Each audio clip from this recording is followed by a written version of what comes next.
तर महत्त्वाची बातमी आहे। राष्ट्रवादीचे नेते धर्मराव बाबा आत्राम यांनी मंत्रिमंडळातील फेरबदलासह विविध विषयांवर आपलं मत व्यक्त केलंय। मंत्रिमंडळात खांदेपालट होत असेल तर चांगलंच असल्याचं वक्तव्य हे आत्राम यांनी केलं। तर सध्या मंत्री बनण्यासाठी स्पर्धा सुरू आहे। मंत्र्यांचा परफॉर्मन्स चांगला असणं गरजेचं आहे असं धर्मराव बाबा आत्राम म्हणाले। तर परफॉर्मन्स असेल तर सरकार चांगलं चालू शकेल असं देखील ते म्हणाले। धर्मराव बाबा आत्राम यांच्याशी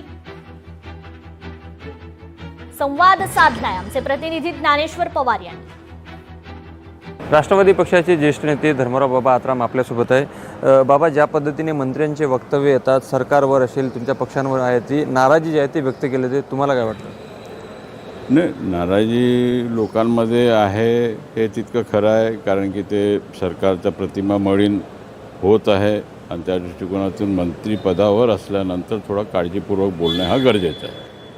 मात्र ज्या पद्धतीने एक जबाबदार मंत्रिपदावर असताना ज्या पद्धतीचे वक्तव्य येतात त्यामुळे कुठेतरी मुख्यमंत्री नाराज असल्याचं बोलले जाते। सोबतच काही मंत्र्यांचे रिपोर्ट कार्ड जे आहे ते व्यवस्थित नाही आल्यामुळे आता राजीनामा नको, थेट खांदेपालटच करण्याचा निर्णय घेऊ शकतात अशी चर्चा आहे। चांगलं आहे ना, मग आता मुख्यमंत्रींचा निर्णय सगळ्यांनी पाळला पाहिजे। मुख्यमंत्र्यांनी जे निर्णय घेतील, खांदेपालट करायचं असेल तर ते करतील, किंवा मंत्रिमंडळामध्ये काय फेरबदल करायचा असेल तर ते करतील।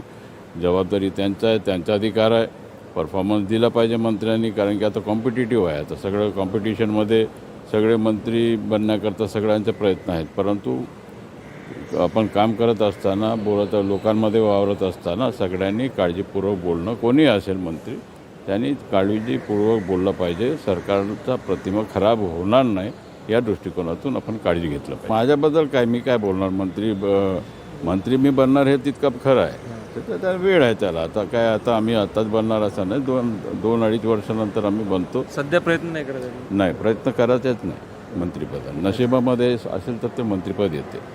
मात्र ज्या पद्धतीने माणिकराव कोकाटे यांचे मागील काही वक्तव्य असतील त्यामुळे कुठेतरी तुमच्या पक्षाची देखील प्रतिमा जी आहे ती मलिन होताना दिसते। नाही, ठीक आहे, आता जे घडला ते लोकांसमोर आहे, माध्यमासमोर आहे। आता काय निर्णय घ्यायचा तर अजितदादा घेतील आणि योग्य कारवाई करतील। खूप खूप धन्यवाद। लोकशाही मराठीकरता मी ज्ञानेश्वर पवार, नागपूर। लोकशाही मराठी ऐका, पहा, जागरूक रहा।